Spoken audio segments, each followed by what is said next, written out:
What's up, guys? It's me, Zero here, and I know, I actually don't have a joke for this one because I was like, I wanted to start off like we're gonna talk about like the twins of the Gemini instead, but I'm like, no, that's too cruel. So yeah, no joke. Straight into Dark and the Black, which is the title of this video, and the anime.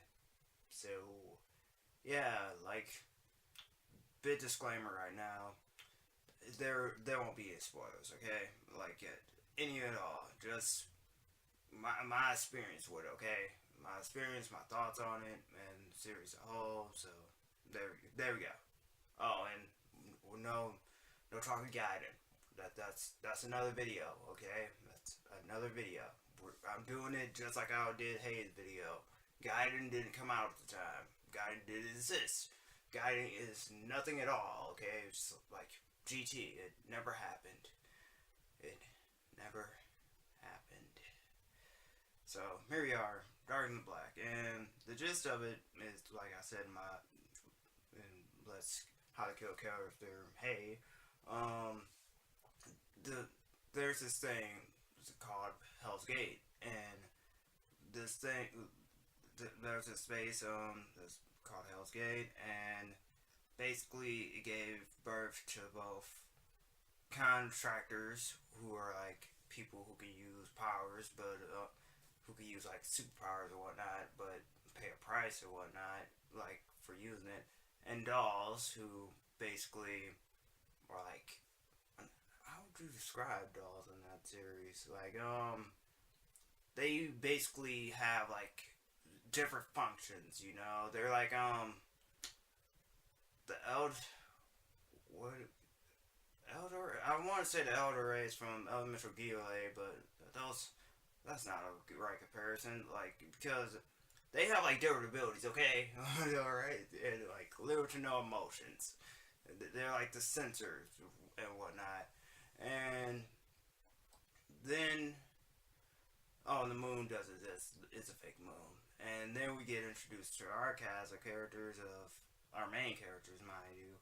Um, Hey, who again is the main character, talked about him in his video and how he has like two different Alice's. Lee, the nice guy Lee and whatnot, and the Black Reaper, his contract killing persona. Yen, who's a doll, and we'll get to her later. And Mao, a talking cat, who's also a contractor whose brain is like a machine and whatnot. And I swear to God, I keep forgetting his name, but some old, let's just call him some old guy. The old guy with the scarf, okay? Oh, that's, oh God. I'm, wow, that's staying in. I don't care. That's staying in. Who sounds off this round town team of unlikely heroes with him being a fucking racist and him hating contractors of all sorts and dolls, but basically this contractor he hates them, and he'll explain later why he hates them. And then we get the side characters with the police chick who eats a lot of fatty foods, but has a slim. I'm not a pervert. I'm just saying there's a fact in the anime. Like she eats a lot of like stuff, but still stays fit. And her team, like they're trying to get contractors. They're trying her. She's trying to get to Hay, who also contractors going to Stars as code name. So like Hay was BK201. That's basically like their stars. Yeah, yeah, each one has a star, and that was basically her thing, and her getting involved with Lee, she didn't know they like the same person and whatnot, and then we get Guy and his little assistant, like him being like probably like the best character in the show, and his assistant who has a knack for cosplay, and yeah, he think of like Dan from Street Fighter or any eccentric character, and you got Guy, and I think that's it. Oh, and Ember shows up, but she doesn't show up until like later, and that's I guess that's it for the supporting cast, and the other three who's based off like names of the months. Yeah, they're named after months, so it's weird. It's really weird. But anywho, what about the atmosphere? Atmosphere is like what you expect from this type of thing, from getting a hit on somebody and the people with powers fighting with powers and whatnot, and the police trying to get involved to stop it or whatnot. And like I said, you have Hayes Group, whose sole purpose is that they oh yeah, another thing. There's this organization called the Syndicate that they work for. So think of it like any basic organization that that hires people under that guy. So yeah, that was something I forgot to mention and failed to mention. But yeah, they basically do that for the majority, and then you have those light moments where like we get like some character background, backstory, character development, and just and then we just like it's like a middle ground, like just different different things at different times, and I will say the action was on point because, like I said in my other video, like Hayes' use of like his trademark like knife grapple hook is just fucking awesome, and I wish that was like a real life item, and his use of his electricity too, because again, there's a moment in the anime, I'm not gonna ruin it, but he used it in like a very distinctive way. So yeah, the fight scenes was on point like every time. And the thing with Dark to Black was that this was also during the time where I was watching anime like on Funimation's on demand thing, and this was something that stood out for me, like the likes of Speed Rapper, Kaze no Stigma, Nabari no O, and Hell Girl. Those are all like five animes I watched on Funimation and Princess Resurrection. But those are like the ones that stood out for me before they came to Disney anime, because I'm not letting that go. They are the fucking Disney anime, and it was just different. Just seeing like how power it basically goes into like the whole power comes at a price thing because like whenever a contractor uses their power they have to do like some thing to like afterwards, like smoke a cigarette, sing a song, um, strip naked, kiss somebody, and the list goes on. And I thought that was like unique, and thing is, like, I know, like, we just got done talking about, well, yesterday, talk about how I didn't really like anime adaptations. Like, I didn't know this was just an anime. This was literally, it started as an anime, and then, like, branched off to, like, a manga and OVA and second season. So, I'm surprised here, but yeah, there you go. You anime enthusiasts, here's that original anime that got me, that I'm not afraid to say I admit I like, and it's the music. Oh my god, the music. Oh, I can spend so much time talking about the music, but I'm just gonna keep it short. 6 songs, okay, six. That's what I'm gonna do. The opening theme, Howling. I love it. I love the opening. I love the song. Everything. Sukari. Sukari. Um, That was her first ending. I liked that. It had yin in it, and oh my god, the second opening, Hero Without a Name.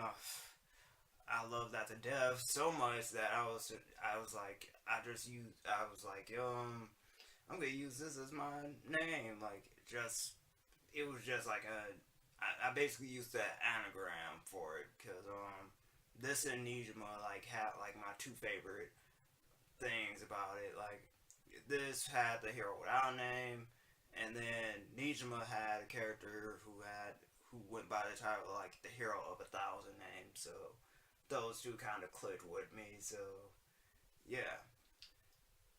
Oh god, I told you, eighth grade syndrome. That's my defense, and I'm sticking to it. Um, Dreams by High Mighty Color, which I fucking love. High Mighty Color. Say what you want. I say what you want about Bleach. I personally hate it, but it has some damn good music, and I find no fault in it. And I got introduced to them in their third opening. Yeah, and yeah. Oh, and two other songs. Koro, which plays throughout the series, which if you don't know your Japanese or you really don't care about colors, it is basically black. And oh my god, when that played during the final episode, oh the feels, man,